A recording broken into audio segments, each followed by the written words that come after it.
Welcome to the Toldinstone Podcast. I'm Gareth Ryan, and my guest today is Gareth Harney. A few years ago, I had Gareth on the podcast in one of our first episodes, and I invited him back to talk about his wonderful new book, Moneta, A History of Ancient Rome in 12 Coins. Gareth, welcome back to the program. It's great to join you again, Gareth. Thank you for inviting me back. My great pleasure. So, to talk coins, and it's a topic of mutual enthusiasm. I'm sure we'll have no shortage of conversational points. But to begin with one of the big ones, what are, speaking very generally, some of the ways that coins can illuminate our understanding of the Roman world? Well, I've always argued, and the more I collect coins, the more I've realized that coins to me are probably one of the most extraordinary artifacts from the ancient world, both Greek and the Roman world, and other empires as well. Coins, I've realized increasingly, they manage to converge so many areas of historical interest into one incredible artifact. On the surface, of course, the historical documents, the visual and written historical documents in the legends of coins. We can see the titulature of emperors. We can establish a chronology of imperial titles, and of course, a run of emperors, and corroborate that with our writers like Suetonius and things like that. Establish a general chronology of history. We can also see the emperors, of course, which has its own magical quality, and compare that to our descriptions of emperors again in some of our writers that have, like Suetonius, that described them so much. But on the other hand, coins are also, of course, economic tools. We can analyze them more nowadays, especially with our modern technology. We can see the economic health of the Roman world through coins. We can analyze their metals more and more nowadays with even incredible atomic spectrometry. They can analyze the exact chemical makeup and metallic makeup of coins, not only to see purity, but to see even individual mines that were being used to get the metal for the coinage at certain points of empire, which is a very exciting field of study. And then thirdly, coins, of course, are archaeological artifacts. So they help so much with archaeological sites, helping to provide incredibly precise dating evidence and a terminus for an archaeological site. So much so that, I do mention in the book that for a long time in history, and certainly in recent history, there's a danger that coins, they're so powerful in their dating power, for archaeologists, that's all they become known for, really, is well-dated pieces of metal.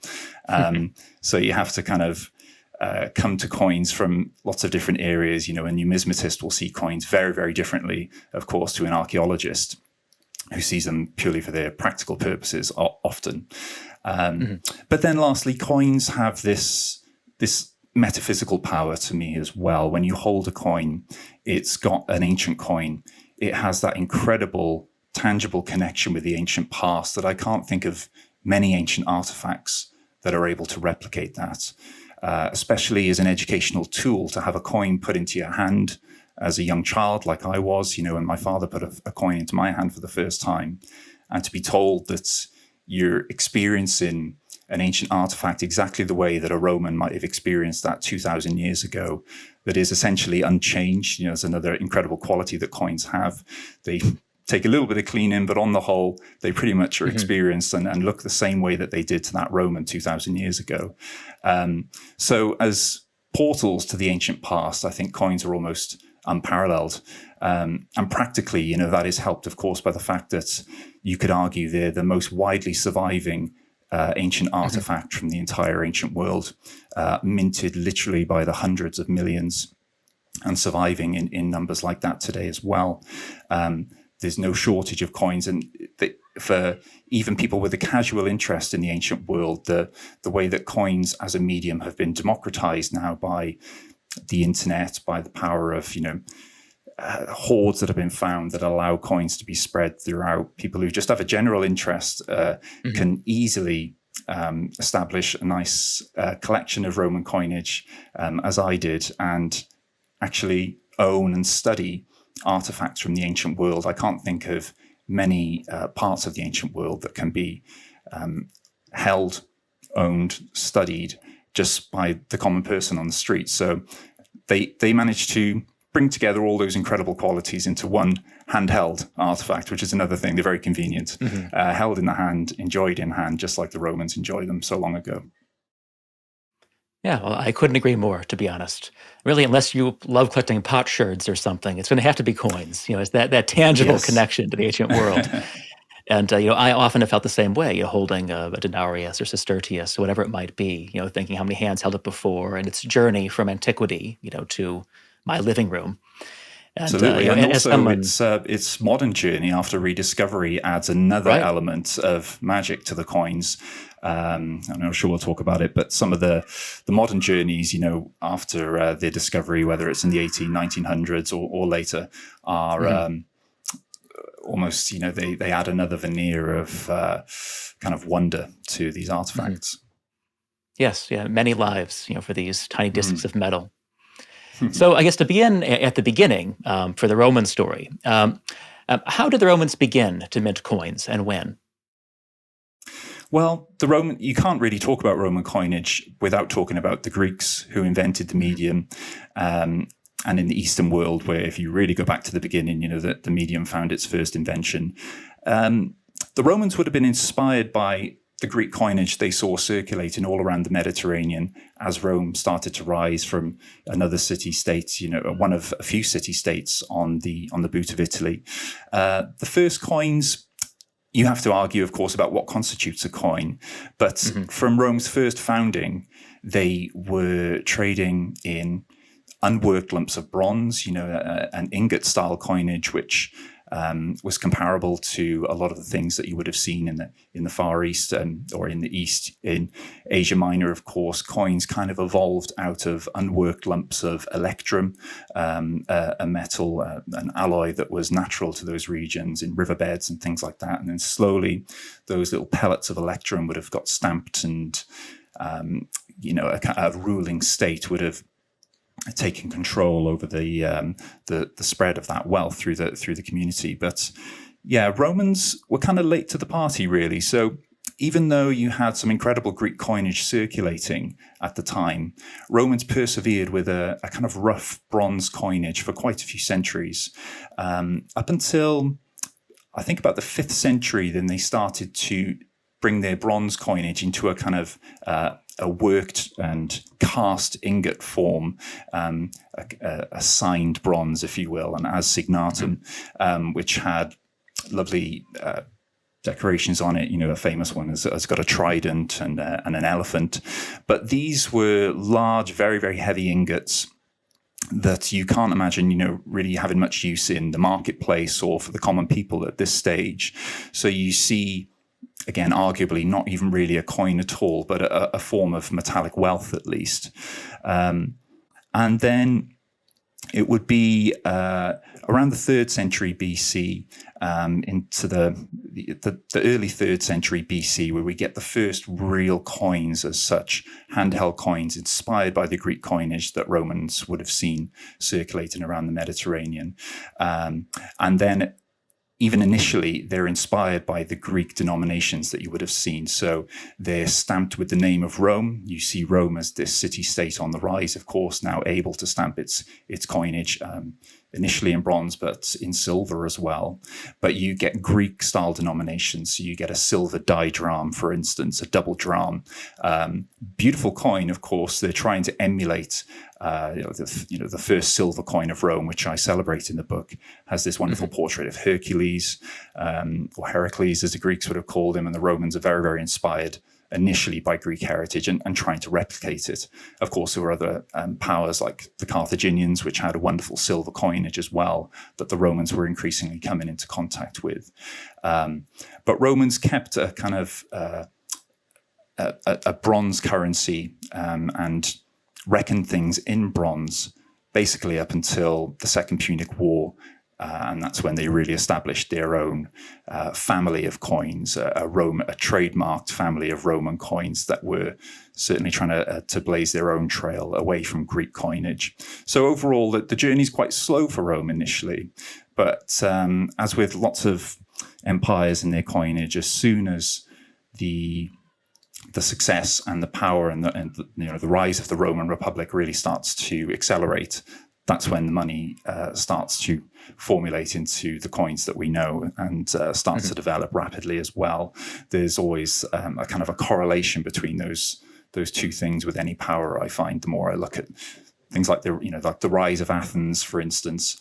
As soon as Athens declares itself a democracy and finds its incredible silver reserves at Lorient, then they suddenly have a wonderful trademark coin in their Athenian owls that appears within a few years. So coins often have this kind of trading relationship with the success of that particular empire. Well, that's very interesting. A few years ago, I was at Sardis, actually, the capital of Lydia, where coinage supposedly began. And I was walking on the banks of the Pactolus River, which supposedly flowed with electrum, and kind of peering for nuggets, see if they had been missed by the miners 26 centuries ago. But exactly. But anyway, so thinking about the practical side of these things, about how the Romans minted coins. So how did this process go about, and how big were these issues, at least initially? Exactly. So people are often very surprised by just how involved a handmade process ancient coinage, creating ancient coinage was. And anyone new to the field is often very surprised to learn that every single coin, despite what we said about the numbers of coins minted earlier, that every single coin, not just in the ancient world, but basically up until the later medieval world or into the Renaissance, was a product of an artisan, crafted by hand, with dies cut by hand and then struck by hand. It's a handmade process from beginning to end, which is just another thing that makes these coins so magical, that you hold them in your hand, but they are the creation of a Roman craftsman or team of craftsmen thousands of years ago. And even though they follow, you might have coins within a certain type, struck with the same two dies, as I say in my book, even the same coin type with the same two dies struck seconds apart can often look dramatically different, because these are, again, made by teams of men who are no doubt rushing quite a bit and trying to meet their quota for the day. So coins were, of course, crafted by the impact of a hammer on a set of dies. The lower die is set into an anvil, and traditionally that creates what we now call the obverse or the heads version of a coin. It didn't always show a head, but with the advent of some ancient coins like the Athenian tetradrachm, after that traditionally the anvil die was the heads die. These would be engraved by hand, and I've really looked at the evidence as much as I can, and I still maintain that these were made without magnification. In my opinion, when you see, and especially with high definition photography that we have today, when you see the detail that was achieved by these craftsmen on these sometimes minuscule dies, just millimeters across, it really is mind-boggling. And I've heard a few people say that they must have been incredibly short-sighted by the end of their careers.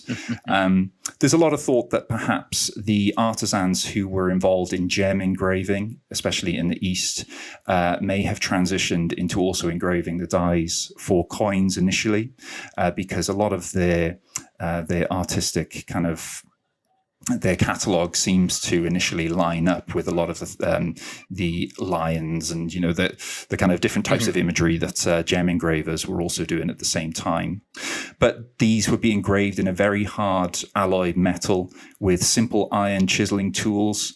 Again, there's arguments that they might have used water, or there's a few very, very simple lenses that have survived from ancient sites, and even a set of lenses that have been found in certain places.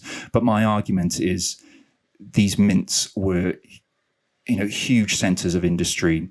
At certain points, of course, there were provincial mints dotted all around. Of course, every Greek state had their own mints, but for the most part. But then the Roman provincial world, you would have had hundreds of mints. And if we had these die engravers using magnification day to day, my argument is you would have a lot of surviving evidence of that. You would have, every museum would be filled with their lenses that they were using, especially if they were glass or precious stones. And that body of evidence just isn't there. So, I feel that you have these wonderful artists. Some Greek die engravers signed their work, but apart from that, real masterpieces. Apart from that, they're anonymous masters, as I say in the book. They would work to incredible speeds. If we talk about the size of some of these issues later on, some of these dies, it's predicted, may have only lasted a day in the Roman world at the height of the activity in the mint, and the die engraver would need to be ready with another pair of dies, and they would be struck by a hammerer. Obviously, the metal is formed into blank flans or planchettes and placed between the two dies and struck full force with the hammer. It's as simple as that, and the distribution of forces in the creation of a coin is quite interesting. It's where experimental archaeology often becomes very, very useful. So, for instance, there's a lot of evidence that the reverse die, the tails die, if you will, would wear out much, much quicker than the obverse die, as the reverse die is the one that takes the hammer blow, and the obverse die is set into an anvil and may have even lasted twice as long. Professional numismatists who I'm just blown away by, they've done die studies, taking all these things into account, and can make some incredible calculations on surviving numbers of a certain type versus the amount of dies that we used and how long those dies must have lasted, to then come to some incredible calculations about the size of certain issues of coinage. And you see some incredible things within the coins then. For instance, in the Roman Republic, I'm fascinated by, we have a lot of die marks. So, for instance, little, almost kind of little cartoons that die engraver would include within that die, that mark that die as a unique work of, I guess, a quality control measure. And most of the time in Republican coinage, every time you go to a new die, you get a new die mark that marks it as the work of a particular die engraver. So those types of things, you see a little human touch, and there's certain issues which have hundreds of different die marks, and they're fascinating in themselves. They might be animals or swords or weapons, just little things hidden in the design. They are a handcrafted artifact from beginning to end. And as I say in the book, I argue that they're mass produced. They're produce huge numbers, but also manage to be artisanal at the same time. So, these wonderful artworks, but produced on an incredible scale. It is fascinating. There's an analogy to be made, I think, between Roman coins and Roman imitations of Greek sculpture, which are also produced, by the hundreds and even thousands in some cases, but are individuated. The poses are different. The faces are altered subtly to make them into something that's more than just a direct imitation of a given masterpiece, but into something that's on its own right, a work of art. Of course, in the matter of coins, we're talking about millions as opposed to hundreds, but I think it's the same kind of process in some ways. So moving on along to the most iconic Roman denomination, when did the denarius appear? Well, the denarius is really synonymous with the culmination of the Second Punic War and the battle against Hannibal. As that war reached its conclusion at the start of the 200s BC, Hannibal eventually enters Italy, as we know, crosses the Alps, and Rome is really at its lowest ebb. Its currency is collapsing. It appears to be running out of bronze and other metals that it needs for the war effort. The price of bronze, it seems, skyrocketed at this time because obviously it's needed for so many things to fight a war. And there's lots of obviously texts on this moment in time for Rome, and it really could almost be seen as nearing the end for this budding empire that could have been, and Hannibal is bearing down on the city. And at that point, when things almost seem at their worst in 211 BC, perhaps a year either way, but it really does seem like it is at that moment, Rome decides to pause everything and to completely revolutionize its economic landscape and to inaugurate a whole new family of coins that are fully Roman, that celebrate Romanness, Romanitas, and indeed celebrate the goddess Roma as a city goddess. And she would become, for at least the first century, the main portrait face on these coins. So Rome in 211 BC, with Hannibal at the gates, quite literally inaugurates this like a silver currency, really, and makes a silver standard rather than a bronze standard in its money. And this might be due to silver mines that had recently come under the purview of Rome, and the studies into exactly what happened at this stage. It's an exciting area to study, but it's still a little bit mysterious in economic history. So then you have still reckoned by the old Asarius, the bronze kind of measure of weight and value, but you have a new silver family of coins, and obviously the most famous of those is the denarius, which is initially the 10 as piece. One little feature I really like on the first denarii, which you find, and again, it's one of the coins celebrated in my book, is a little mark of value on the denarius for the first few decades, a little X denoting the 10 ases. And you can just imagine, in countries today or where a new currency was implemented, or where the euro was implemented, and you've lived through these things. Some people have a little reminder for people actually how much money they're dealing with, which I do like. And you had a half denarius, a quinarius with a little V on it for a 5 as mark as well. But the key thing about this denarius was it was reckoned modeled on the old Greek drachma, really. You've got a 4.5 gram lump of very, very pure silver. The quality was everything, and the trustworthiness of the denarius was really everything. And this at a time when, again, the money had been debased and the old money had really become worthless. You suddenly have this institution of this very, very trustworthy denomination. And it seems to be, and the story of this, goes on for a few years, but it seems to be this signal point, this rallying point for Rome in the fight back against Hannibal, because that very year, 211 BC, Rome has a few victories.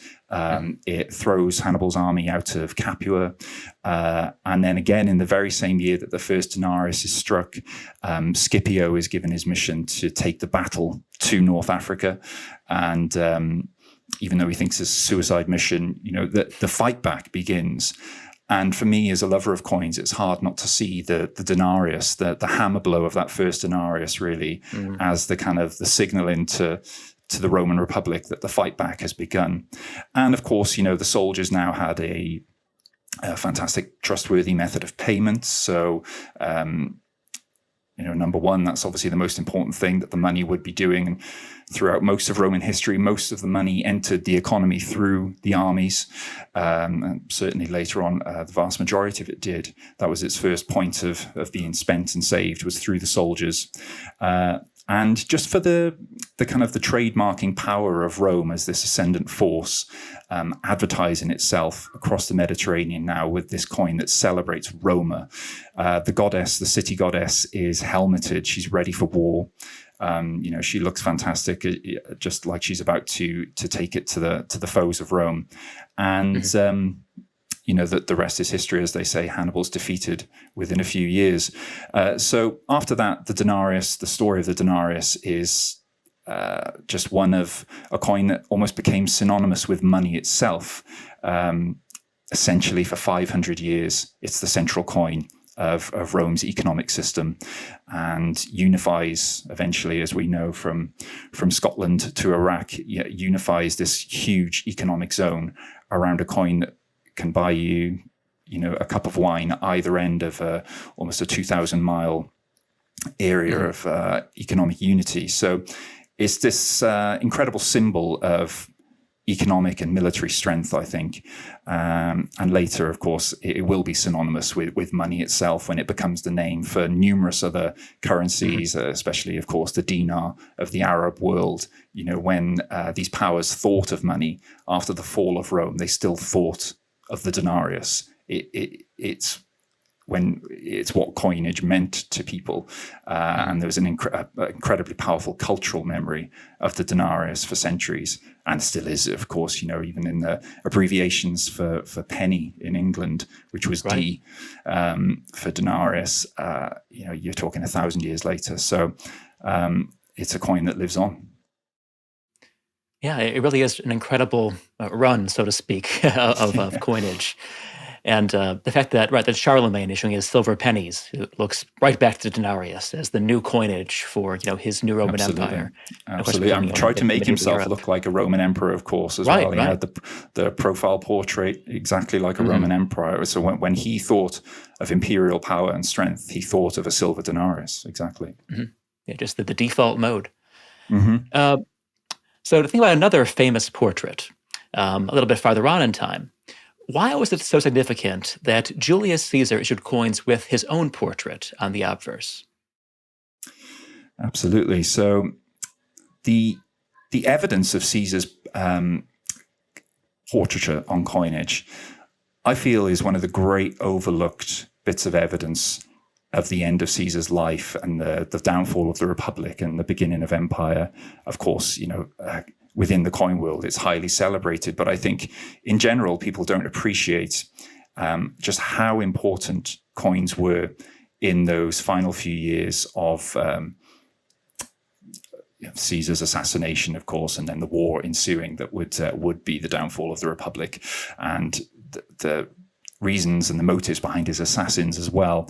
It's a period where I argue that coins didn't just tell the story, but they became the story. So there's multiple writers who look back on the coins of that era and they clearly had libraries of historic coins and collections that, people like Cassius Dio, for instance, could access, because these coins are referenced. The particular types are still talked about, centuries later, as being so critical to the downfall of the Republic. So coins for centuries. In the East, it should be said, having your portrait on a coin was almost a must for tyrants and kings.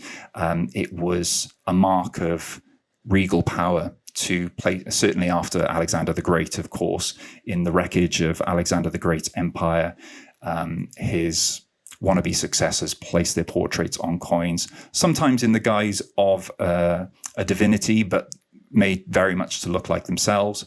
But soon enough, portraits of living people on coins was a norm in the East, where the Romans might have had attitudes of decadence and things like that. And obviously in very serious prim and proper Rome, that was something that was not done. And once kings were thrown out, it was strongly associated with kingship, this idea of placing your living portrait on a coin.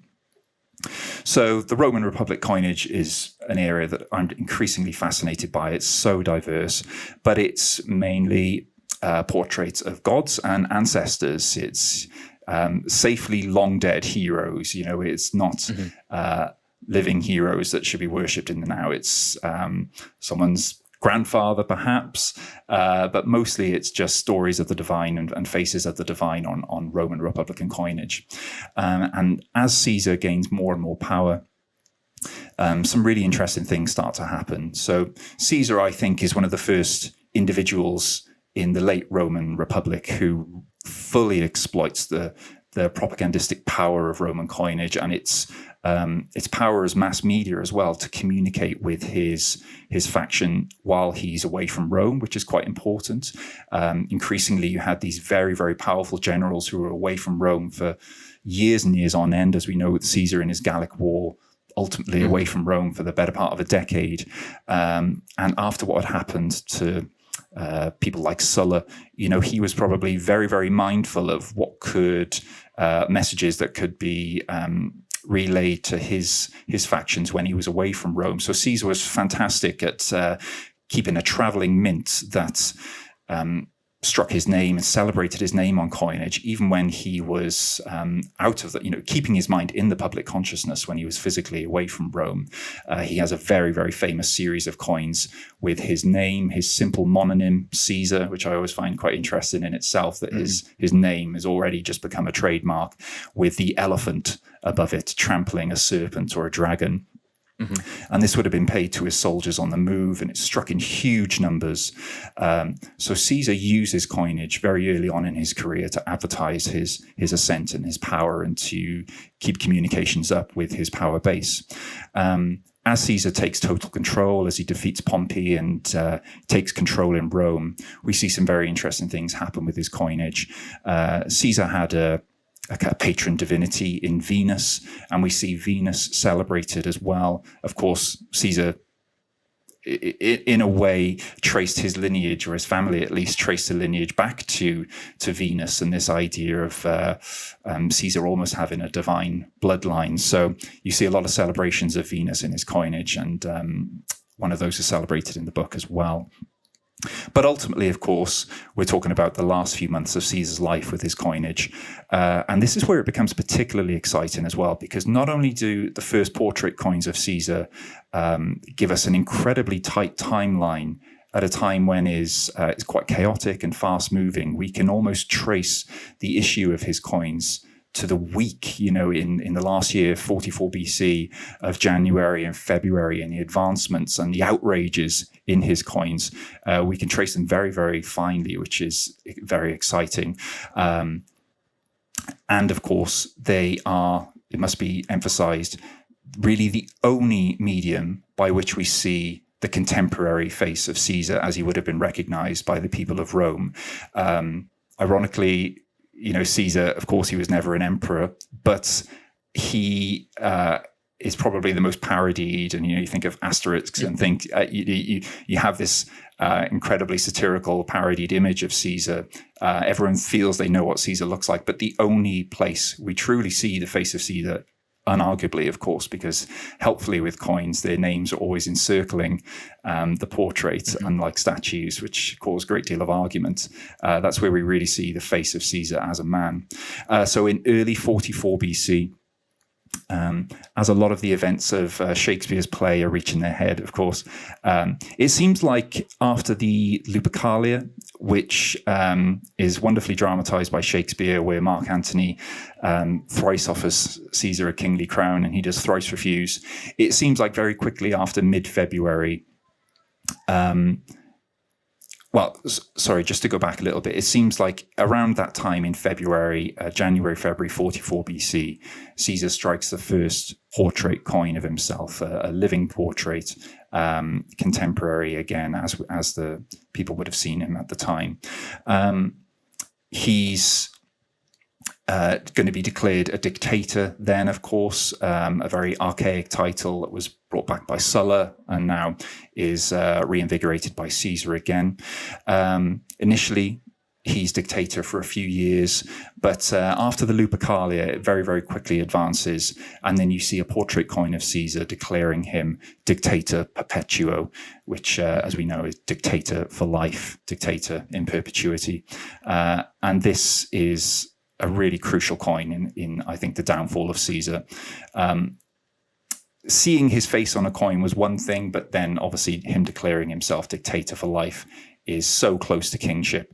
It was really one of the final outrages, I think, that's propelled Brutus and the insider group of assassins, and Decimus, who was people are increasingly appreciating was one of the leaders of the group, to action. And I think there's a few sources that hint at this, that you can imagine them holding these coins, seeing these coins fresh from the mint in February 44 BC, seeing Caesar's living portrait like an Eastern king and declared dictator for life, and thinking that it was time to act. And after that, we know that within a month,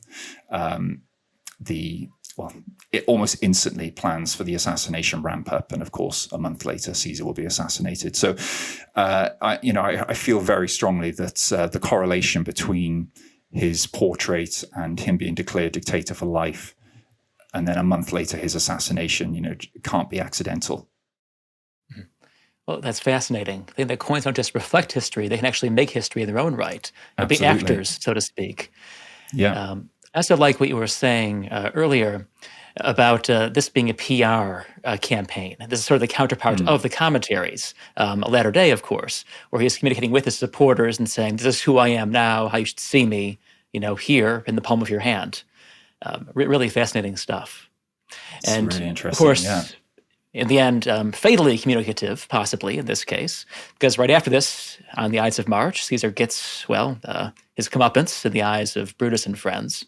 And soon after, we have the most iconic of all Roman coins, Brutus's EID MAR denarius. What makes this the most famous and therefore the most valuable of all Roman issues?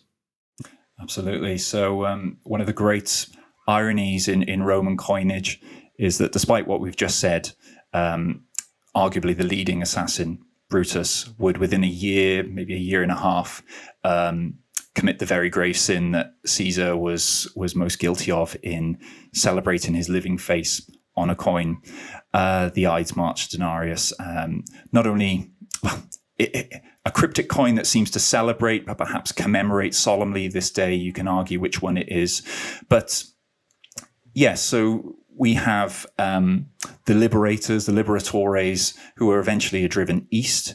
And I think that's a key thing, that as soon as Romans go into the east, we often see it's almost like they think they can get away with anything, whatever governor it might be, even very prim and proper people, whether it's, in fact, Brutus had been guilty of this before. And I think it was Cicero who uncovered some of Brutus's kind of dalliances as governor and a bit of economic fraud when he was governor in the east before. But when Brutus and Cassius go east, obviously they are forming armies, trying to I would say, trying to show themselves as the legitimate republic in the East and trying to formulate a kind of a rebellion to go back and liberate Rome eventually, in their eyes.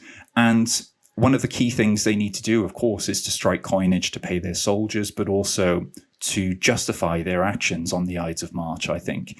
And this is where this incredible coin comes into play. And I really see it as Brutus trying to use the medium of coinage, again, to justify himself, to put his messages across to his soldiers, to instill in the soldiers what their new mission is really, that they are the legitimate republic and what they've done was valid. And you can almost get a sense, and you get this with a lot of coins, of Brutus protesting too much with his coin. And for people who don't know it, yes, you have the portrait of Brutus, which is fascinating in itself, of course. To Caesar, you would get a lot of posthumous portraits of him with his heirs looking back and trying to celebrate him. With people like Brutus, with other figures of the Republic, they really are the only place that we know that we are looking at the legitimate face of Brutus as he was recognized by his people. And we know portraits, especially in the Republic, were seemingly very honest, very naturalistic. And, Roman portraiture on the whole was very warts and all. So when we see Brutus, we really are seeing him as he was recognized at the time. And you can all, it might be a little bit of poetic license as you look back in it today, a little bit of dramatic irony creeping in, but he looks drawn. He looks, a young man, but who's aged quickly, with gaunt cheeks, the stresses of the Republic weighing on his shoulders. And you see Brutus, the man, not the Shakespearean character, not these mythic figures, but as a real human being. But on the reverse of the coin is where it really is an incredibly cryptic ancient artifact. We see the murder weapons that were used on the Ides of March. I find this incredibly revealing. One aspect that's not talked about really with the Ides of March coin is we see two pugiones, two pugio daggers. These are military issue daggers. They are the sidearm of the Roman legionary, which I feel is very, very important. These are not sicker daggers of assassins that would be small, easily concealed. Presumably, he's actually showing the sidearms of himself and Cassius that were used on the Ides of March. Otherwise, it wouldn't really make sense as a message, as a celebratory message. So we can assume that he is pitching the Ides of March, the assassination, as an almost, a military maneuver, a liberation of Rome from a military threat. And he sees it as a military action, or at least, again, this is the messaging that I feel is there. And the two daggers, which, by the way, have individualized hilts, which look quite different. Again, perhaps literally modeled on the sidearms of himself and Cassius, I think. The two daggers flank a pileus cap, which traditionally would be placed on the head of those being freed from slavery. So, and underneath, he could have clarified his message. The Roman coins actually cram quite a lot of messaging in there sometimes in their inscriptions, but we have just the very simple Idibus Martibus, the Ides of March, just the name of the day, like some of those liberation days you still see celebrated in countries around the world for when they threw out a dictator, 100 years ago. He clearly feels that date already within a year speaks for itself. And we wish he'd said a little bit more. So, from a historian today wonders, how is that date meant to be taken? Is it a celebratory date in history? Do his men cheer at the mere mention of the Ides of March or on the Ides of March? It seems that they did. So it's already this incredible calendar date for them where they are celebrating the liberation of the Republic, where through one part of the imagery, through the daggers, he's arguing they will achieve the other, that the cap of liberty, or they have achieved the other through the use of violence. They have placed the cap of liberty on a republic and will try and continue to do so. And I think the messaging in the coin is fascinating as he tells his soldiers that we're going to need a little bit more use of these daggers. We're going to need a bit more violence, but eventually, we will liberate and have a newly realized, a true republic. So it's a coin with just incredibly inbuilt irony where he, back to the portrait, he clearly felt he's in the East. He's trying to persuade Eastern leaders to give him men, to give him weapons, to obviously give him financial support. And it's kind of like when in Rome, so to speak, but when in the East, he feels that they're going to want to see the face of the leader, that they're going to follow into battle. So despite the hypocrisy that he might be accused of, Brutus clearly thought that it was time to put his own face on a coin.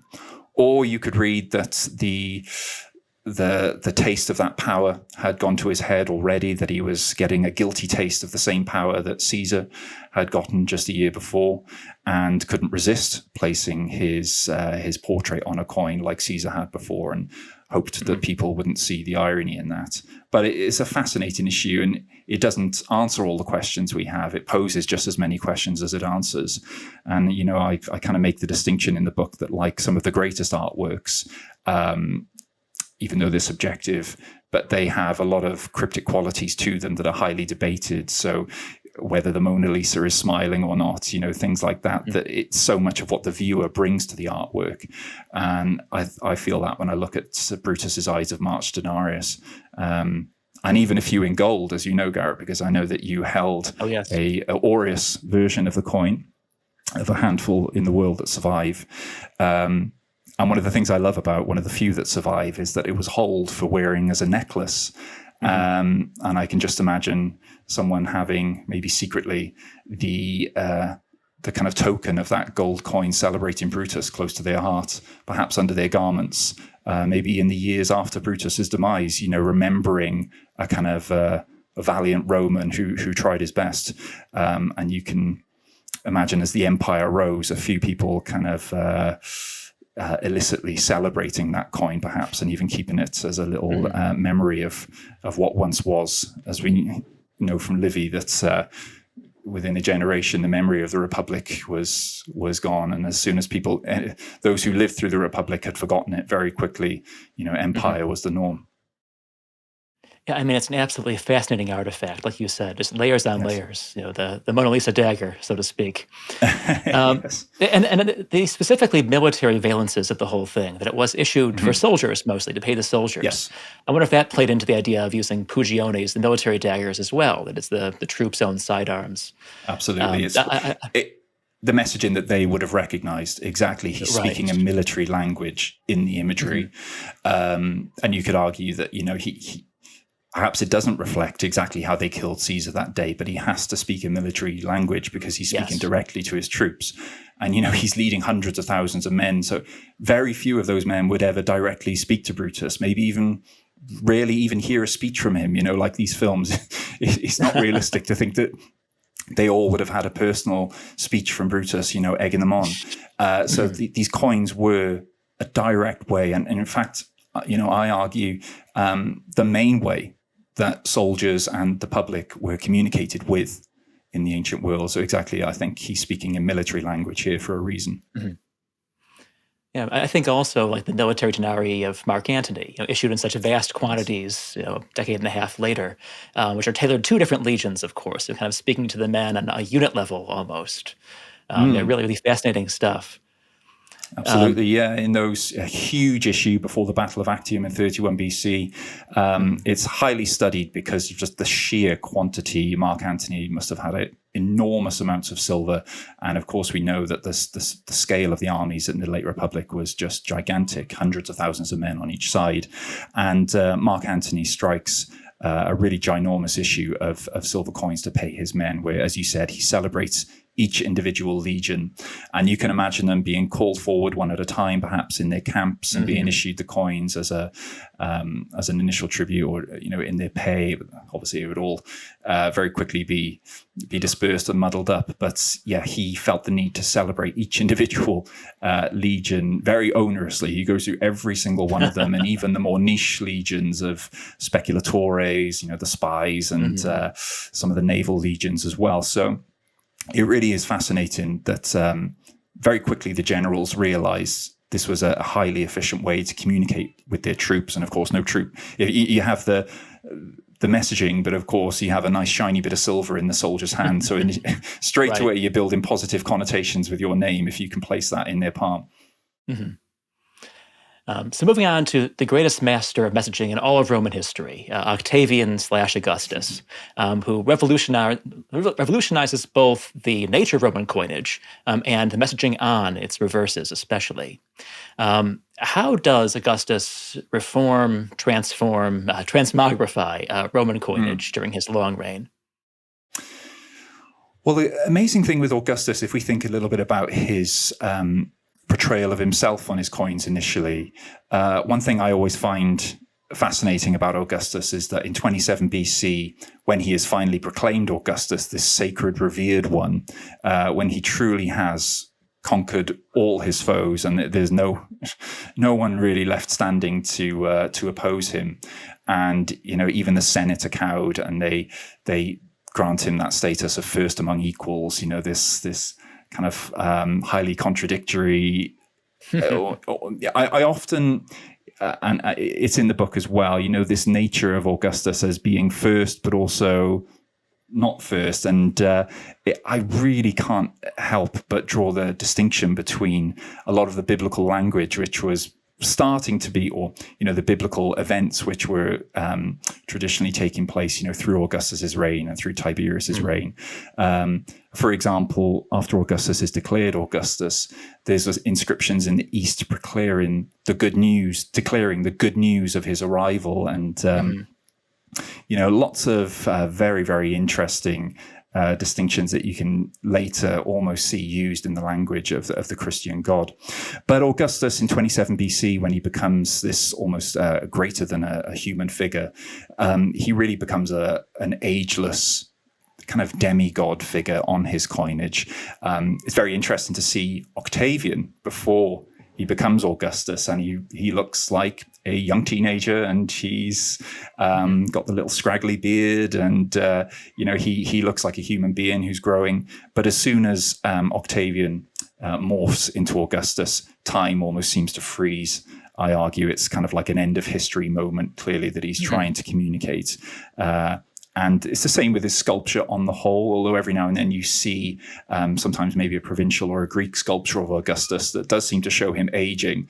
And it's almost quite a shock, because we're so used to seeing Augustus look exactly the same through his very, very long reign, and right into the first century. So Augustus becomes this kind of ageless demigod, but still clearly based off what he used to look like when he was young, with his wonderful aquiline nose and these kind of piercing eyes, and the kind of scruffy, short, fair hair that we're told that he had. And you really do see that on the coins. And then, of course, the coins as a tool become a tool of empire. They become this unifying. He appreciates very quickly that he needs to unify this kind of imperial body, this huge geographical space, with his coinage. And in that sense, the coins transmit imperial messaging. They become very, very powerful tools of, I would say, his manifesto as the first emperor, if you were to call him that, and the imperator of this huge geographical area. And one thing I argue is highly interesting about Augustus's coinage is that this was we know an empire founded on blood shed at the edges of its world, huge wars, of course, on the Germanic frontier during Augustus's reign. There was no shortage of conflict, but the goddess that really comes to the fore in Augustus's coinage, I find, is Pax, the goddess of peace, who actually is debuted officially on Augustus's coinage.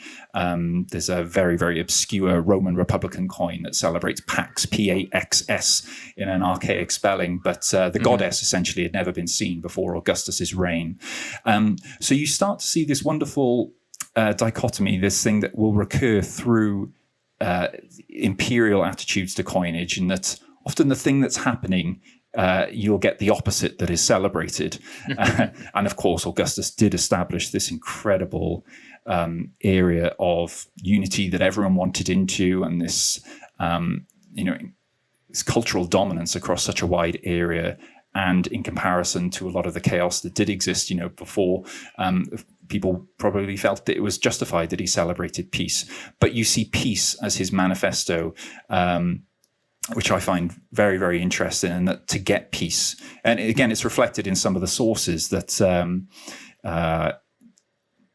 in his Res Gestae, of course, in his autobiographical inscriptions, he says that he achieved peace through war. He achieved peace through, it was an end that was to be achieved. And once peace was achieved, it was to be celebrated. So I think, that is quite poetic and quite commendable, actually. And it's something that you see in beautiful coins of Pax throughout his reign. But then you also get a flip side to that, excuse the pun, you get a lot of celebrations of Mars as well. So you have a huge temple of Mars that we know is erected in Rome, and lots of celebrations of Mars, the god of war. And I really find that does reflect a lot of what the sources are saying about him at the time, is that he was an emperor that absolutely had no problem with war at all, but felt that it had an end. And there's lots of sources, again, that talk about his attitude to war, that you don't go into war needlessly, that wars need to have a goal. He's got this wonderful quote where he says, going into a war without knowing exactly how long it's going to last and what your goals are, just randomly starting wars is like fishing with a golden hook, which I think really gives you a sense of Augustus the man and how he felt about these things, that he did have a military goal in mind. And his goal was to conquer, of course, and at the end of it, it was to have this kind of lasting peace. Now, of course, you have critics of that, and you have Tacitus, quoting barbarian leaders, Galcacus, when he talks about, they create a desert, they create a wasteland, and they call it peace. And, there's fascinating discussions around that. But, on the whole, we know that Rome invested massively in the regions that it conquered. And, if you look at, for example, the south of France or something like that, and you look at those cities and how much infrastructure was placed and incredible effort put into water supply and living conditions in those cities, you get a sense of Augustus is honestly trying to pursue this utopian idea of a peaceful empire.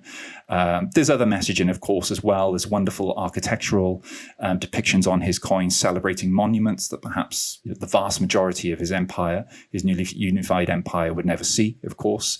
There's another, just to jump to it, that's another wonderful aspect of coinage, that this was a way that especially most provincials around the empire, this is the way they experienced imperial power, and certainly the heart of Rome when they celebrate a brand new temple, or even, as we know now, as you study the coins, often a temple that's not even built yet, but they're going to throw the coin out, already, and you can make a comparison to some building projects today that fall massively behind schedule, and often the temple ends up looking nothing like the one that's depicted on the coins. It's a nice example with his temple of Mars Ultor, Mars the Avenger, which goes through a few iterations on his coinage to eventually reaching the final product. So he used coins as a way to communicate his imperial manifesto, to celebrate his goals, but also to show people the empire, to show people what the benefits of empire, what could be achieved through there. And of course, these coins, it should also be said, were not just limited to within the strict borders of this empire. They circulated widely, throughout the borders, and were a key way. For example, if we look at Britannia, I think coins were a key. I'd even call them the initial wave of invasion into Britain. We know that British kings were highly familiar with Roman denarii types, and some of them, for example, Verica, a British king, if your viewers want to look that up, even emulated Augustan coinage. He's got a fantastic Celtic coin, if you call it that, in Britain, where he's completely copied an Augustan coin with a bull, a charging bull. And so we see people being acquainted with the benefits of empire, with this nearby empire, and even, of course, the Latin language. And that's another thing that the British kings were already learning and emulating. He calls himself Verica Rex, he's King Verica. So, and you see that in a few of the British kings that were later conquered under Claudius. So it was, an initial wave of invasion outside of the empire as well, I argue. Yeah, thinking about these coins as Roman soft power is very interesting. Exactly. Part of this package of the advanced wave. And also, there's this wonderful, as you were talking about Augustus and peace, I thought about this wonderful Latin verb, debellare, to war to the point of submission, to defeat utterly, to vanquish, to defeat to the point where peace is the only alternative, essentially. And that kind of summarizes how he thought about peace, that, it's peace on the back of war. And it's paralleled so many ways by the golden age of Roman literature, right? In the Aeneid, or in the Georgics of Virgil, or even in Horace's Carmen Saculare, that this idea that Augustus has brought peace, but of course at the cost of this massive effort, both civil and foreign, of warfare, so beautifully and cogently manifested on his coins. Absolutely, and of course, in central Rome, then you get this huge altar two-piece, the packs, that you can, visit today, which is incredible, of course. Situated just opposite his mausoleum now, which is quite poetic initially, just, a few blocks away. But as you said, just so crucial to his reign and celebrated by so many poets. You're right. This was the ultimate thing. And you've got to place in context, of course, we should have said that, this is after decades and decades of near continuous civil war. If you were to go all the way back, of course, to Caesar versus Pompey, you were talking 3-4 decades of continuous chaos, really, in Italy. And for a lot of people who are absolutely sick of war, you can imagine these messages of peace are very persuasive. Especially if he's trying to get people on board with the idea of empire, a king who's not a king, and he's got to do a lot of gymnastics to kind of explain to people what the new government that he's imagining is. Powerful. The imagery of peace is very powerful in that, and we see that today, of course. Whenever there's a conflict that has just worn the world down, promises of peace are important and powerful. Oh yes. And it's such a powerful message, I think, in this, as in so much that Augustus does, that it sets the standard for how emperors talk about themselves and their reigns for centuries to come, argue for the rest of Roman history in a certain sense. Yes. And so I want to talk about the successors of Augustus, the Julio-Claudians and the Flavians, who are looking to him constantly as an exemplar and model in their coins, as in so many instances. And so I guess looking at the first century of Roman imperial coinage, what are some patterns we see on both the emperor's portraits and in the themes they choose for their reverses? I guess how Augustan are they, and how do they innovate? Well, I think one of the key things that you would see straight away is just how wonderfully, again, naturalistic the portraiture seems to be. A fantastic case study, I suppose, would be Nero, who is celebrated as a young child on his coinage, or as an heir to the throne or potential heir to the throne under Claudius. And you see this cherubic, little this child who's growing, and then of course Nero comes to power age 16.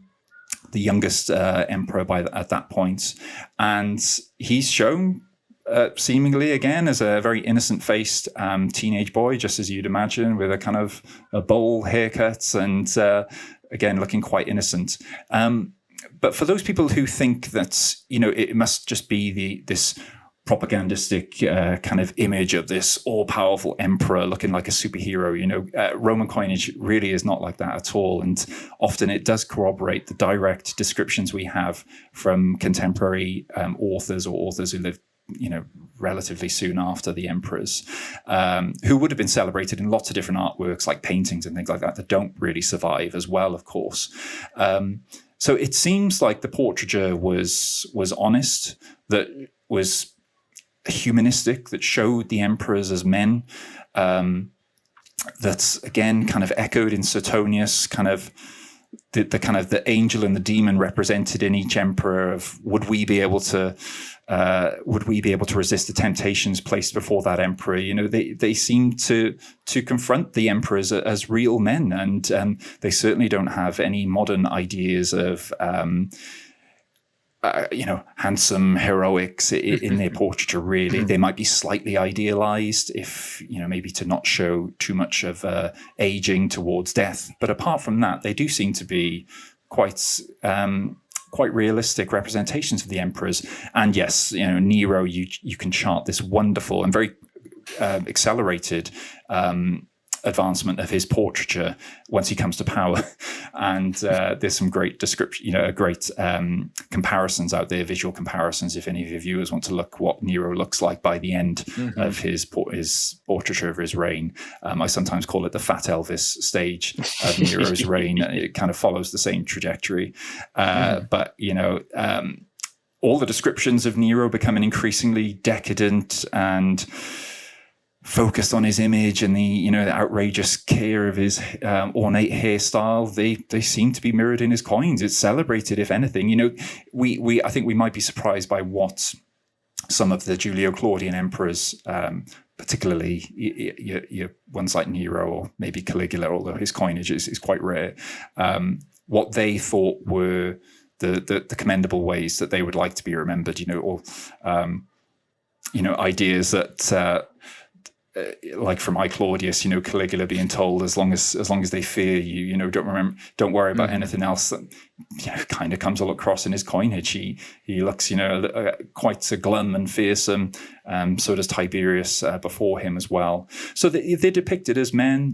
They seem to age, and again, that warts and all celebration of them as human beings is something that is really fascinating, and I think something that contributes to this idea of the ultimate goal of a lot of collectors, to collect that 12 Caesars, mirroring the chapters of Suetonius and seeing the progression of the Caesars there as men. Imagery-wise, you get some probably. What I said with Nero, you probably get the pinnacle of numismatic art really under these emperors as well. The coins become highly ornate, complex. Again, celebrations of things that the vast majority of the empire would not have seen with their own eyes. So it might be a donative of the emperor, whereby he shows a great show of generosity to the public. An opening of a temple that might be shown garlanded and in all its regalia on a very ambitious, sestertius coin, for example. You see things like this under Caligula. Really ambitious, complex portraits and architectural images. A lovely example, for example, under Nero is the closing of the doors of the Temple of Janus. That would have been big news across the empire to signal that the wars are done. A symbolic, again, coming back to the idea of peace, a symbolic show of peace. And that is rendered wonderfully. It's our only representation of that small temple just off the Roman Forum that we have. So again, we have coins to thank for a lot of the representations of the landscape and the fabric of Rome. So they continue as these tools of empire, but wonderful celebrations of the benefits of empire as well, of monuments, of temples, and of the emperor as usually a generous and beloved figure on his coinage. It is quite difficult because a few emperors may have done concerted efforts to recall a lot of the coinage of their predecessor. We think a lot of this happened, under Claudius and Caligula. Their silver coinage is very, very rare. But other examples that survive again under like Nero and things like that, they're so ambitious and artistic, and it's a real high point of the numismatic art. Yeah, I mean, they're fascinating pieces, both artistically and historically. What you were saying earlier about how, for the vast majority of people using Roman coinage, these coins are their glimpse both into the city of Rome itself and the emperors. This is the only way they see the emperors, unless they happen to be in Rome and they're at the Colosseum watching the emperor, sit in his box. And so this messaging is very important, and one assumes very calculated. And so it's interesting to see Nero, gaining weight, becoming more and more debauched looking. I saw some article that tried to salvage this by saying he's looking more and more like Hercules, this big bull neck, but I think it's just unflinching realism. Yeah, I don't think so either. Fascinating stuff. So to move to an emperor who is familiar to most of our listeners, and one who is committed in many ways to unflinching realism in all things, Marcus Aurelius. So how do the coins of Marcus both reflect and mask the events of his very turbulent reign? Absolutely. Turbulent's the word. I think the more I've always been a huge fan of Marcus Aurelius, as many people are, reading the Meditations when I was young and thinking what he was up against as a man, and the fortunate way that his Meditations have survived, of course, have worked in his favor in that sense, and the way they still offer comfort to millions today, I've always found fascinating. But in really looking closely at his reign and the coins under his reign, I was struck all over again by just the sheer convergence of disasters that seem to strike as soon as Marcus Aurelius really takes the throne. And takes the throne as a joint emperor, which I always emphasize and find that highly fascinating. And this is one of the things that the coins were used for. A lot of people forget that he ruled almost for a decade jointly, and highly kind of egalitarian in his rule with Lucas Verus. And it was a younger emperor. So, there was always a sense that Marcus was the superior colleague of the two. The way they take the throne, of course, is incredible, in that Hadrian, decades earlier, had formulated this incredibly ambitious dynastic plan, a multi-generational dynastic plan, whereby he asked Antoninus to raise these two boys and to be custodian of the empire, essentially, probably not knowing how long Antoninus would reign for. And he ends up reigning over 20 years and still honors Hadrian's wishes when he dies, and all involved, by the way, honor Hadrian's wishes when Antoninus dies. And where many people might have expected Marcus to take the throne himself, and it was just surely this, with our Roman blood and wanting to lead, this would be the way it would work, and he didn't. It was all honor to the letter, which I find fascinating. But when these two young men come to the throne, actually, they're not so young anymore. You have this convergence of just sheer chaos. A flood seems to strike Rome quite quickly, completely inundating the city. We then know, of course, that there's going to be a succession of military disasters that mean the emperors are going to have to split, and one of them's going to have to go east to fight the Parthian threat.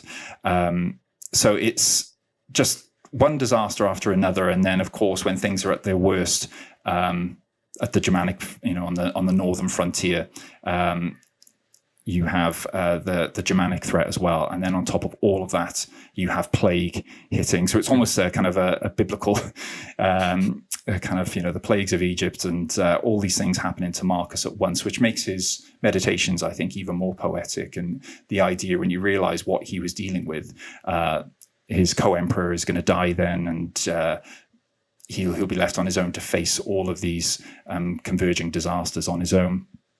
And his coinage is fascinating in that it's probably the best case study, I think, in the idea of this kind of hide the ball aspect of how the emperors kind of dealt with their messaging.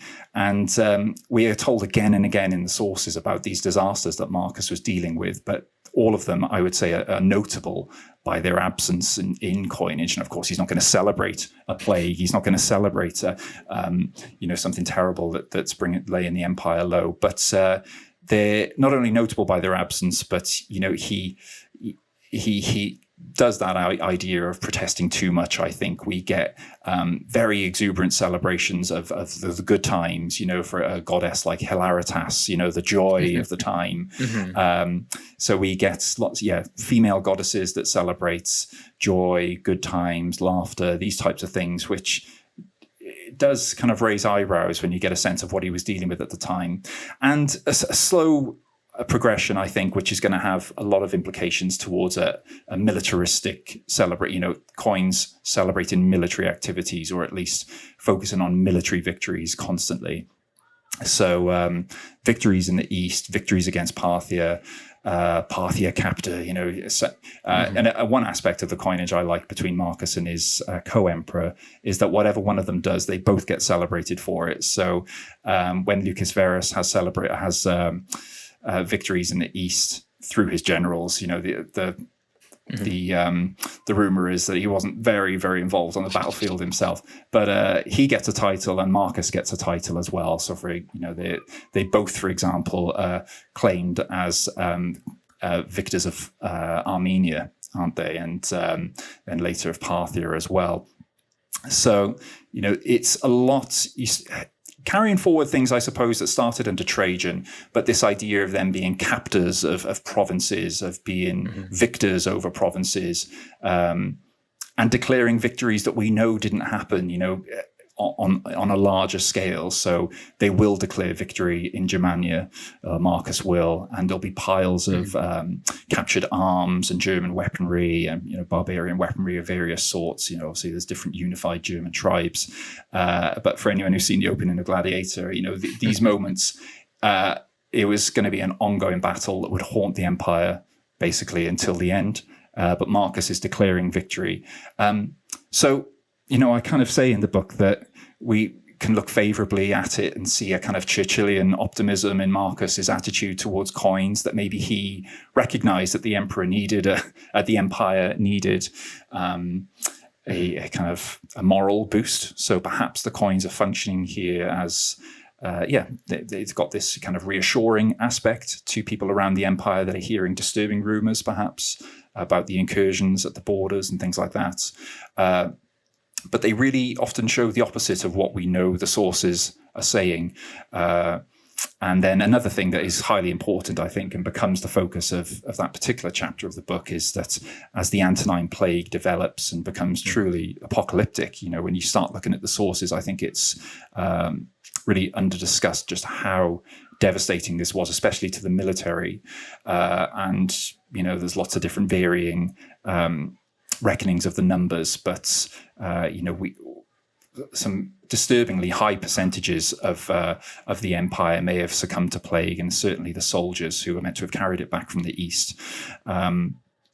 And we get not much evidence of that in the coinage, but you get a few initial celebrations or, commemorations, I should say, of the goddess Salus, the kind of the daughter of Asclepius, the goddess of health, and the Salus of the empire, the Salus of the emperors, good health to the emperors. So you start to get a lot of these wishes of good health. And when I was looking at the coinage together, I found those increasingly evocative of what might have been going on at the time. And there's studies in the provinces as well of a sudden surge of coinage dedicated to Salus, the goddess of health, who's often shown with an altar and a coiled snake rising towards her, sometimes feeding an egg to the snake. And you wonder why the sudden surge in wishes for health. So that might be as close as you get to this kind of shadowy reality of what's going on behind the coin. I think increasingly with the Antonines, that's what you have to look at. What's the real story behind the coin? Yes, this willful optimism to perhaps outright deception in some cases about what's going Possibly. on.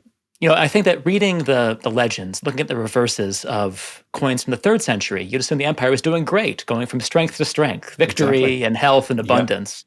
But looking at the metal of those same coins would tell a very different story. You would see, of course, the silver above all becoming increasingly debased. And so, what are the origins of the 3rd century debasement and then inflation crises that overtake the empire? Again, something that I looked at and was aware of course, in collecting coins. You see the steady physical in your hand. You see the discoloration of the coins, almost like this chart of, the paint charts you get as the coins get gradually less and less kind of sheening in their lovely silver content.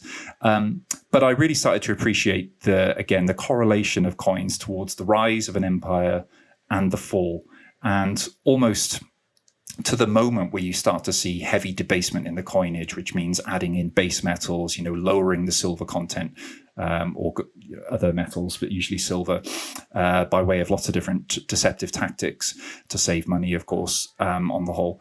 It is such a kind of a barometer of the health of any empire, but certainly the Roman Empire. I really started to see that. Debasement as a tactic was not something that was used for the first few years of the empire, really, but you do start to see it around the times of certain disasters. So there's evidence that Nero did an initial debasement of the denarius, which was as close to 100% really silver, pure silver content as the ancients could get it with their slightly more basic methods, of course, of metallurgy, but still higher than sterling silver today, which is around 92%. Higher than the celebrated American dollar, which was around 90% pure silver, and a lot of ancient coins are 98, even 99% silver, with just a few little things that have got into the silver through the quite complex process. So they were really celebrated for their purity, and the purity was this kind of barometer of the health, and also a testament to that particular empire. It was the purity the purity of his particular character was almost reflected in that silver. We know there's a huge fire in Nero's reign, of course, and around that time, Nero, I think, drops the silver initially by a 10 or 20% drop, which is then brought back up by later emperors who you clearly sense. I think Domitian made a big effort to try and bring the denarius back up to 100%, clearly appreciating that a pure coinage was obviously, lots of different economic reasons, but the trustworthiness of that coin in the economic system, it was very important to him that the coin was a pure coin of silver. And as we know, those in the markets, the traders in an empire, would be highly attuned to the trustworthiness of their money and would have lots of different ways to know. Despite the empire thinking they could fool people, they would have lots of different ways to know that they could, again, see the health of the coin at any particular time. Big wars often need to be paid for, so despite him being one of my absolute favorite emperors and an emperor I collected for a long time, Trajan has to, it seems, lower the content of the silver again a little bit. Although some argue that it might be because there was such an influx of gold into the empire that it might have created an imbalance in the correlation between gold and silver, which is also quite interesting because they did have a quite strict correlation between, this kind of silver standard that they had. You didn't.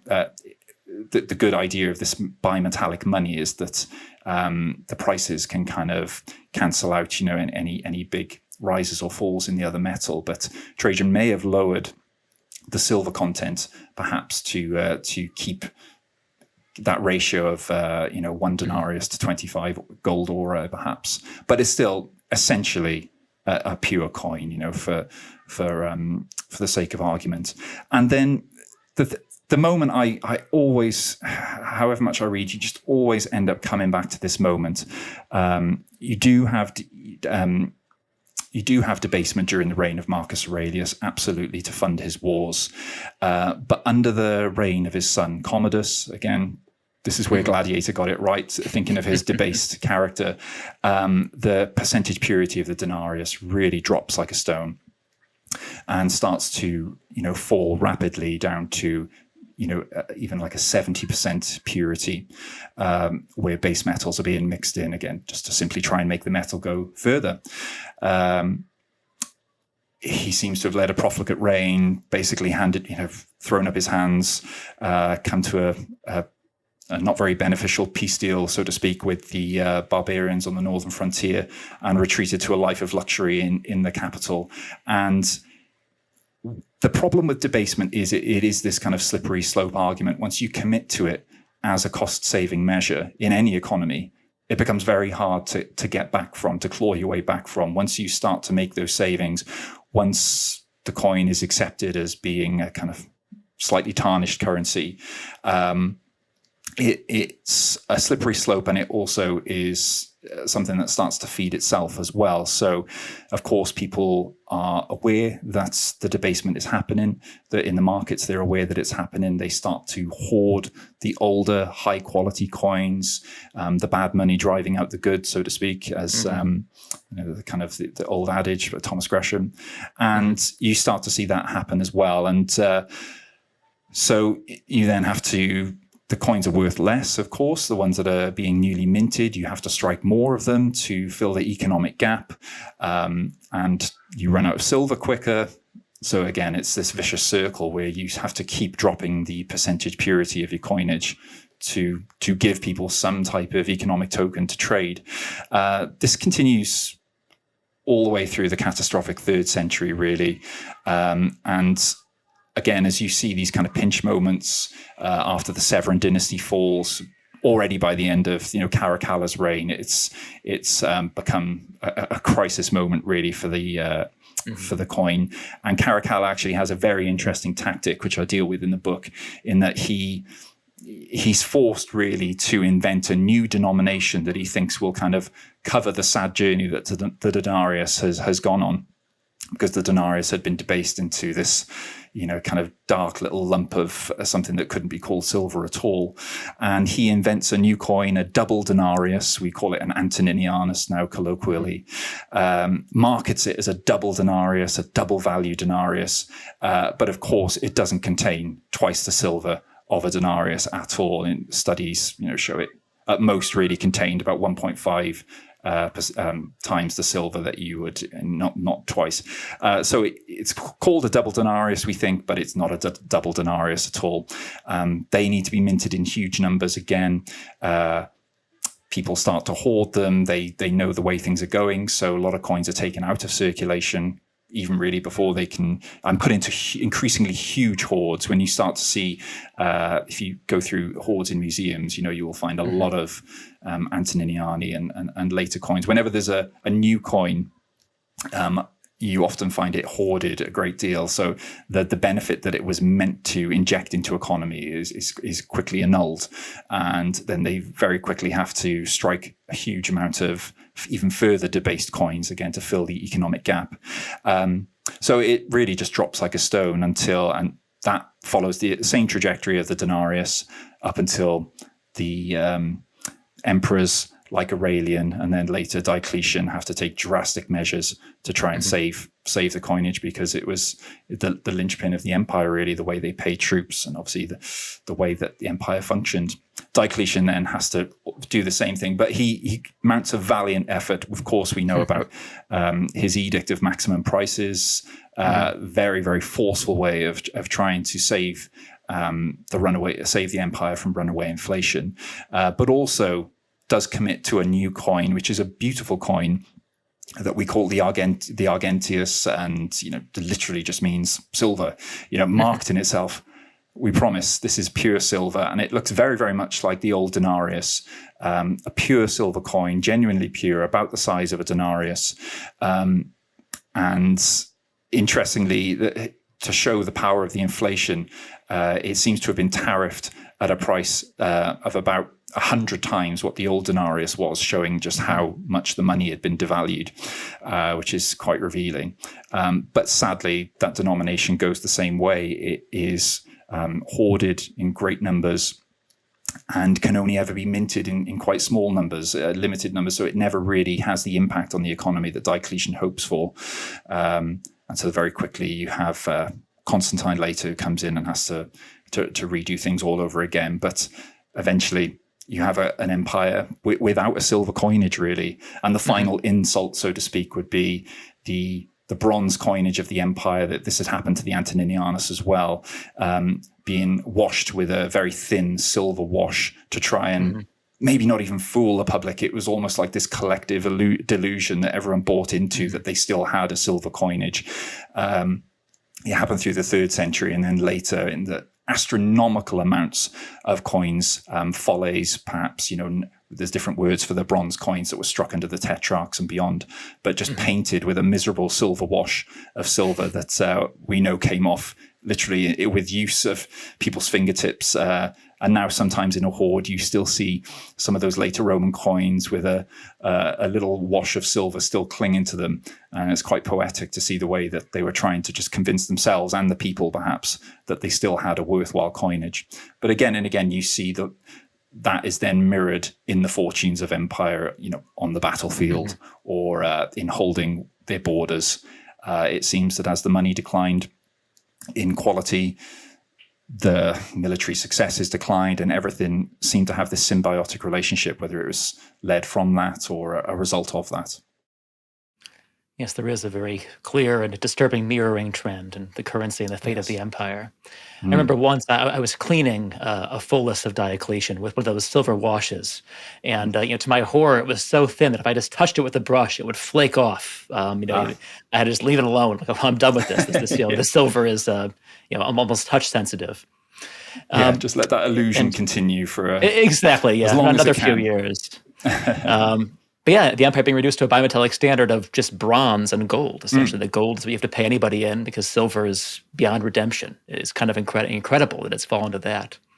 Exactly. Actually, there's a little renaissance there in gold coinage, because Constantine will later switch to a gold standard, essentially, right, and later create the solidus coin, which, if you were to think of a counterpart to the silver denarius for a lasting legacy, Constantine did have one in his gold solidus, which then became the metal of choice, really, for much of Europe, I suppose, and then onwards again into the medieval age. And just as denarius lives on in our language, the idea that the solidus, I believe even the word soldier is related to that idea, that it was just synonymous with the way you were paid. You were paid in gold solidi.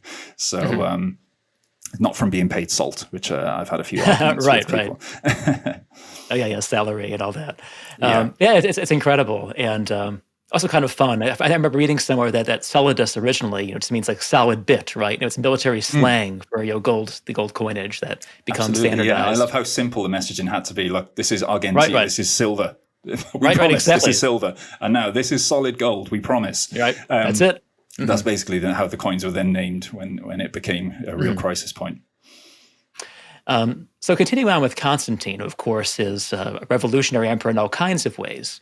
It begins in his coinage as fairly traditional in the tetrarchic mold, the usual gods, a starring role for Sol Invictus sometimes.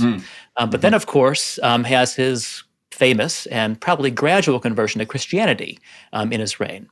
So to ask globally, how Christian are the coins of Constantine once he does convert, as he converts, rather? Yeah, I feel that I personally discovered that they were intensely Christian, but by omission and by a lot of the same ways we talked about in the things that he knows he can't yet celebrate, but does so. Just to go back, as you alluded to, Constantine is being raised in a very, very religiously complex world. There's studies perhaps that when he does come to power, perhaps as many as 10% of the empire are visibly Christian. It's a visible minority on the streets of the empire in general, but certainly not this kind of big majority of people that you can instantly start celebrating the Christian God. This is a real time of religious conflict between the old and the new gods, so to speak.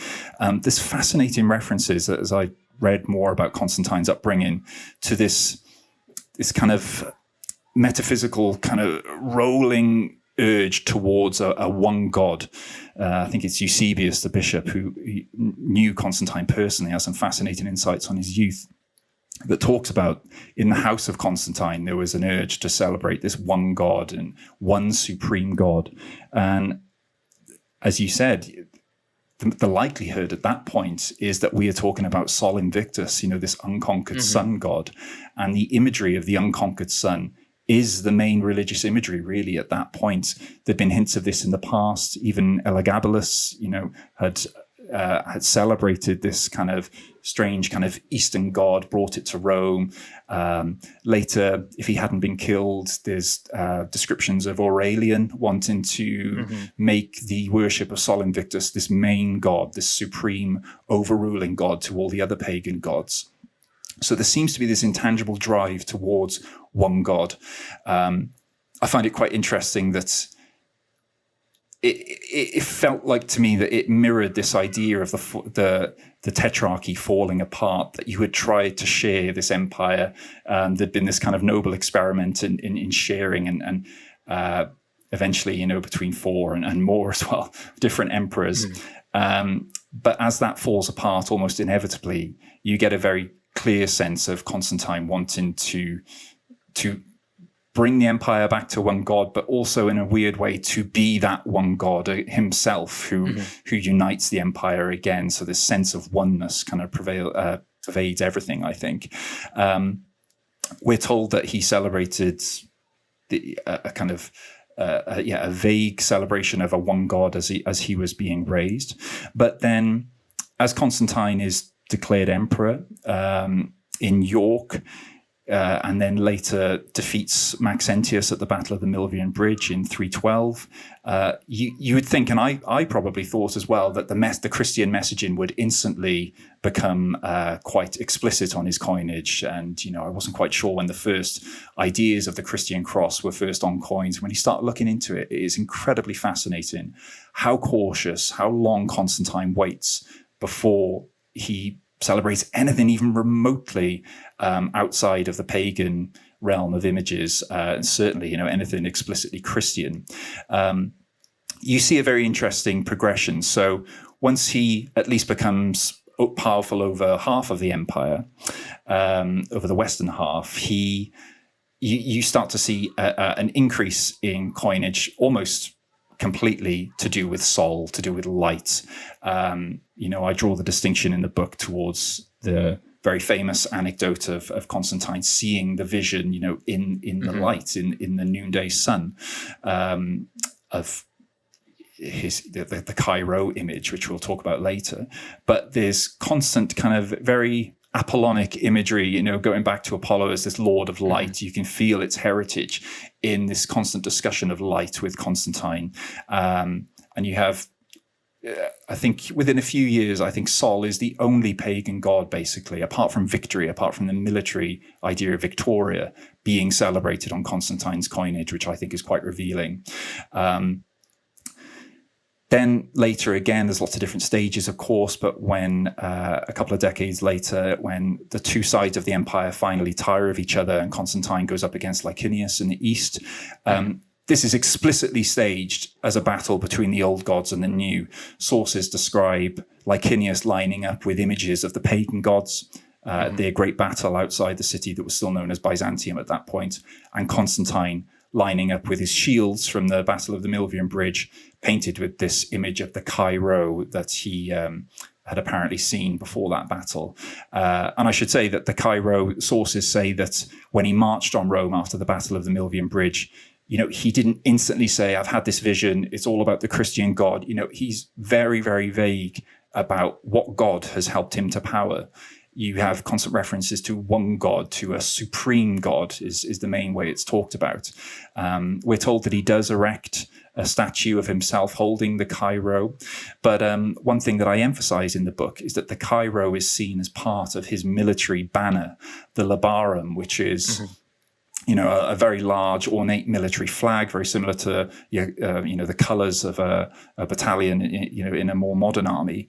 And his labarum apparently, on the eve of battle, he ordered it that after his dream that it be topped with this bejeweled representation of the Cairo, the two letters of Christ's name, of course. But that seems to be a very explicit, image to do with Christianity. But who knows how many of the populace in Rome even understood the reference, what this might have even meant, these Greek letters.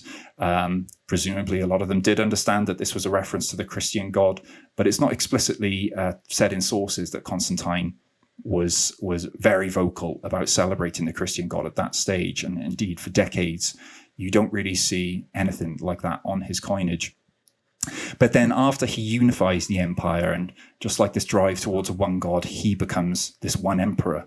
After Licinius is defeated, then you do get a sense of Constantine being freer to celebrate his beliefs in his coinage, or his developing beliefs as such. And it might be that his beliefs were slowly developing, as lots of historians argue, that he wasn't this, kind of political master kind of hiding what he truly believed. Or it might have been that he was really this master of, realpolitik, trying to slowly, like you said, softly kind of cajole the empire towards the Christian faith, but without having the confidence to proclaim it out loud just yet. But once he's unified the empire, you see these beautiful gold solidi with, you see him with his eyes to the heavens in this portrait of Constantine, seemingly looking up at the sky. But even that is quite ambiguous. Sources describe him looking up towards his God in an attitude of prayer. Is that the Christian God, or is that Sol? Is he looking up to Sol Invictus in the sky, in which he saw his vision, apparently? So it really is fascinating. You can read much of Constantine's reign as if he is this devout worshipper of Sol Invictus, and it will all make sense. And then, of course, you have the final couple of years of his reign and possibly a deathbed conversion that is talked about. But the imagery of Sol Invictus, the light, light of the world, whatever you want to describe, seems to then merge into a lot of the Christian imagery that will be dominant in the first centuries of the ascendant Christian faith, when it does become powerful. But the first explicit, and basically the only explicit, reference to Christianity on his coinage is a fascinating coin which celebrates his labarum, his military banner. And eventually, just as Constantinople is being built in the latter part of his reign, he's all powerful. His city is about to be consecrated and unveiled in a grand opening ceremony. We have a incredible phallus of Constantine, again, very enigmatic, where on the reverse you have a snake, very biblical. Is the snake Licinius being vanquished? Is the snake Satan? There's a couple of sources that do say that Constantine had talked about Licinius as if he was Satan, and that in the court of Constantine, his name was basically synonymous with Satan. There's another source that says on Constantine's palace in Constantinople, there was the same image of the serpent of Licinius, this kind of satanic serpent of Licinius being speared by Constantine's military banner. So, there's a fascinating little primordial bit of imagery there of Christianity, that Licinius might actually be the first version of Satan that we know of. But his military banner is depicted beautifully with the first letters of Christ's name, and it's very explicit. But again, if you wanted to, if that was a problem at the time, if that was going to cause problems with, in the court of Constantine, or ruffle some feathers, you could still argue that this image was a military image. He could argue, if he wanted, that he's just showing his military banner, which has now defeated, all his imperial rivals.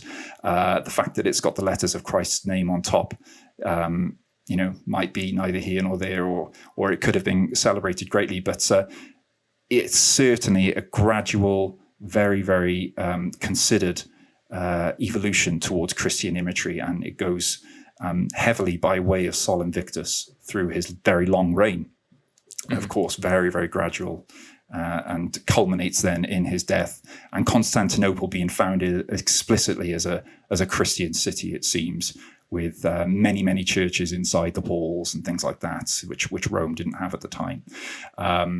So, yeah, fascinating journey, and probably, even though on the surface it seems like there's no evidence there, I actually found it to be one of the most rich periods of coinage for, again, messages that are there by omission, really.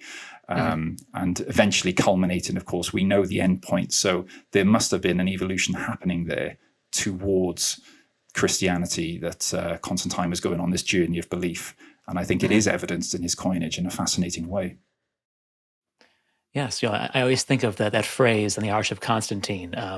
What is it? Instinctu divino, by divine instinct. And it's left totally ambiguous to which god is providing the instinct, the impulse to victory. Lots of ambiguities, yes. And or even, I think that's in the Vatican necropolis, there's a wonderful mosaic of a figure in a chariot, going across the heavens. And whether it's Christ or Sol Invictus or Apollo, no one's quite sure. It all kind of all merges together. So moving on from Constantine, who, of course, as Augustus had before him, sets the stage in many ways for the rest of Roman history. Roman coinage continues in Byzantium for another millennium afterward, but it changes, as the Roman Empire does, profoundly, especially after about the 6th century. So asking another big, very global question, why do the coins of medieval Europe look so profoundly different from their even late Roman predecessors? It is a fascinating question, and it's something that we see in, I think, the story of art, across the board, really.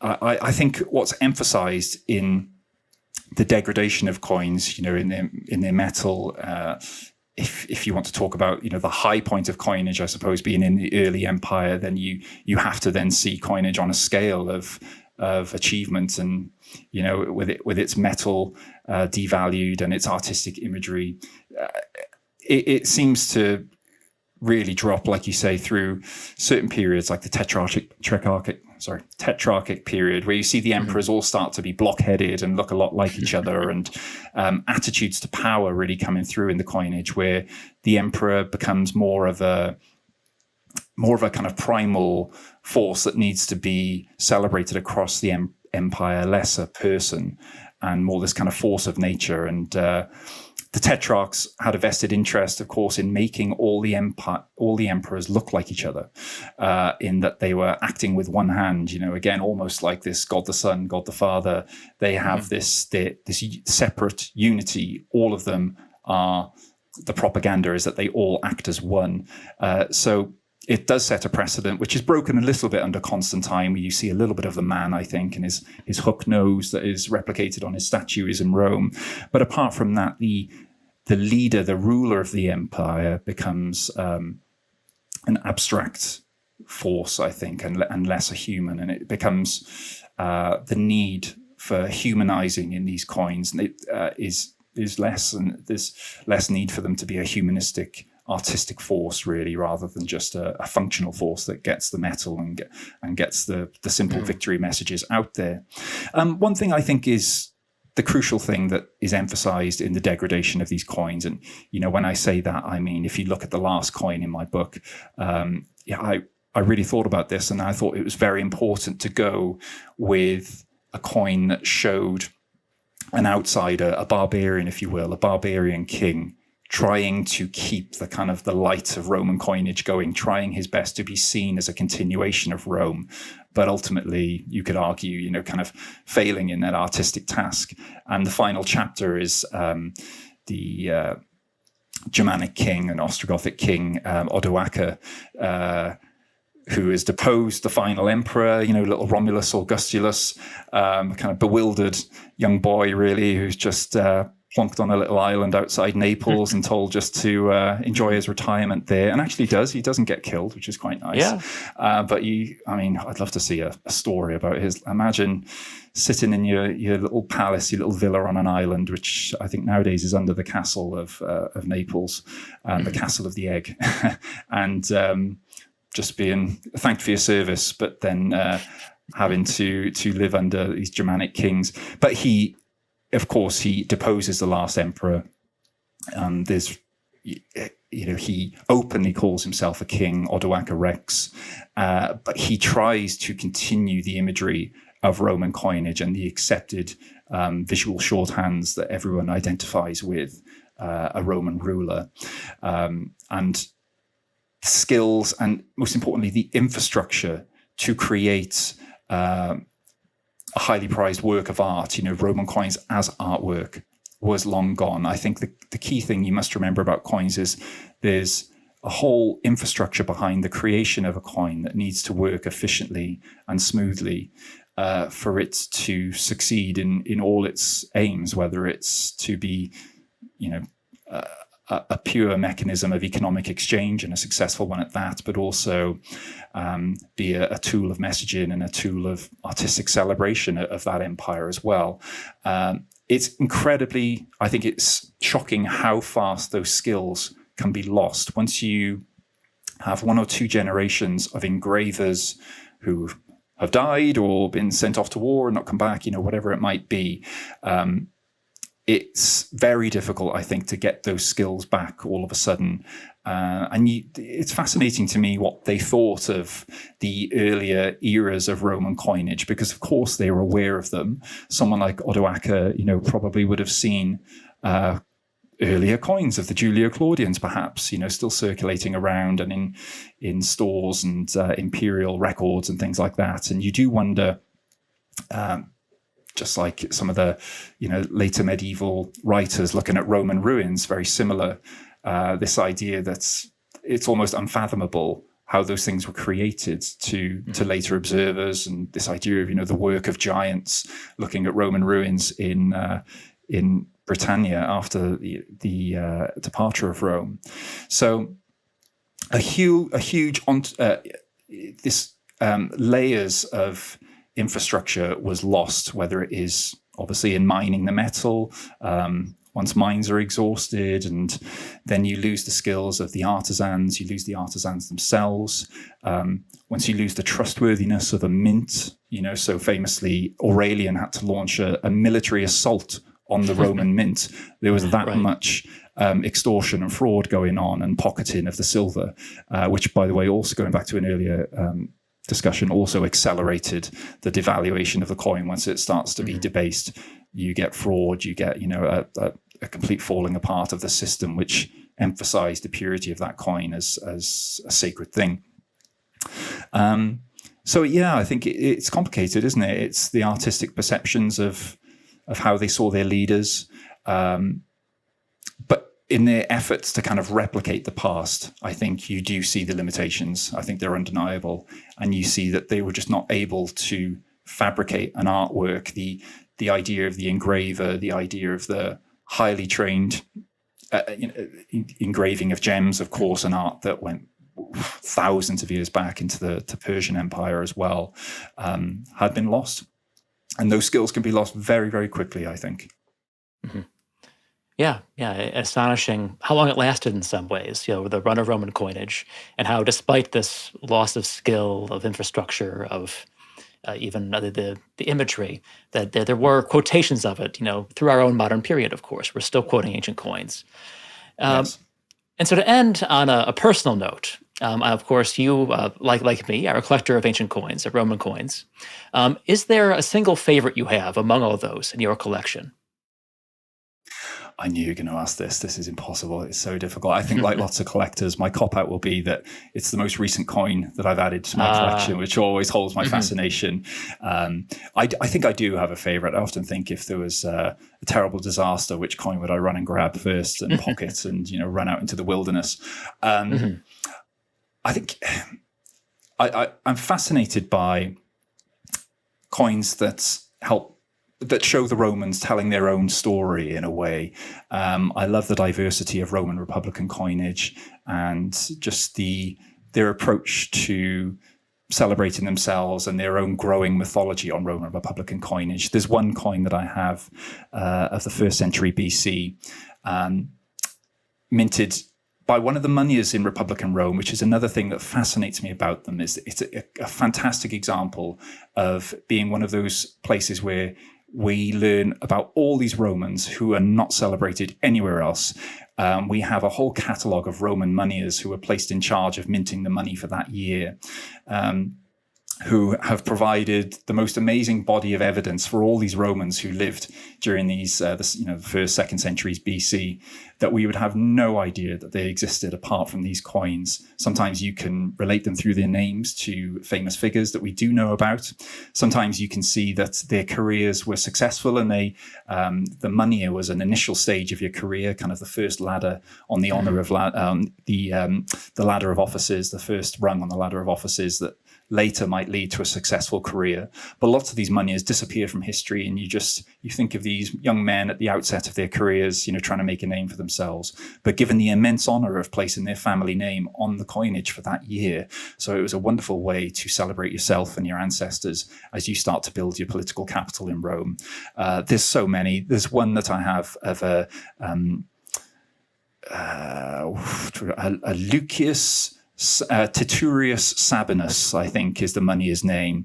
And as you might guess from his family name, or his personal name, he's celebrating the famous legend of the abduction of the Sabine women, a foundational myth of Rome, where the soldiers of Romulus kidnapped the women of a neighboring tribe, the Sabines, and started to, basically populate their newly founded city of Rome. And it's just one of those aspects that I look at in my book, that the Romans were so unapologetic about the ugliness of their myths. These are myths of rape, abduction, war, and they're absolutely celebrated by the ancestors in the Republican period, and really building the imagery of this unified, this thing that would become an empire later on. And you see the soldiers of Romulus in incredible detail carrying off the women, and they're flailing. It was a horrific scene, but it's this scene that's so intriguing, and you see someone again celebrating their family connection perhaps to the Sabine tribe, and their connection to this foundational myth, kind of like the way Romans would celebrate the she-wolf, who, also an incredible coin, of course. But I'm always fascinated by that coin. It shows one of the first kings of Rome as well in, a kind of mythologized portrait. But you get a glimpse into this mythic primordial history of the city and the way Romans saw their own foundation, which of course was essentially a mystery to them as well. They relied on their myth makers to give themselves a mythology that made sense to them, and a founding date and the first king. So I think that coin always fascinates me every time I pick it up. The Sabine women getting carried away, and they're kind of flailing and punching at the soldiers, and it's so animated and really shows off the best of Republican coinage. And that's it's pictured on my website, but we'll show a picture of it as well, I'm sure. Oh, that's great. It's a nice way to bring us back to the beginnings of Roman history, to how Roman coinage never ceased to look back on and reinterpret in many ways the course of Roman history. Well, Gareth, thank you so much. This has been wonderful. I've learned a lot here, and I'm sure our listeners will as well. To anyone intrigued by learning more about the history of Roman coinage and how Rome's history is told through that coinage, again, the book is Moneta, A History of Ancient Rome in 12 Coins by my friend Gareth Harney. So again, thanks so much. And to everyone listening, thanks for tuning in.